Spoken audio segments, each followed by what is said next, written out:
میدونستی انسان‌ها با یک معجزه شگفت‌انگیز آغاز شدند؟ خداوند آدم را از خاک آفرید و روح خود را در او دمید. او اولین انسان بود و حوا از او خلق شد و نسل بشر از این دو آغاز شد.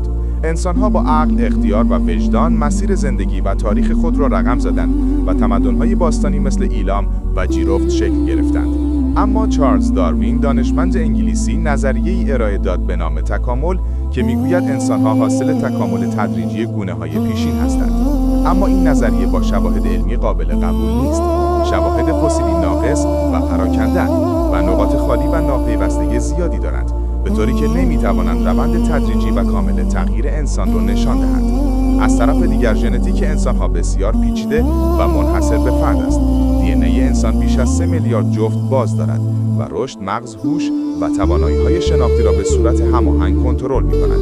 تفاوت‌های ژنتیکی انسان با نزدیکترین گونه‌ها مانند شامپانزه‌ها شامل میلیون‌ها تغییر هدفمند در ژن‌های مغز، زبان و خلاقیت است که با تغییر تدریجی قابل توضیح نیست.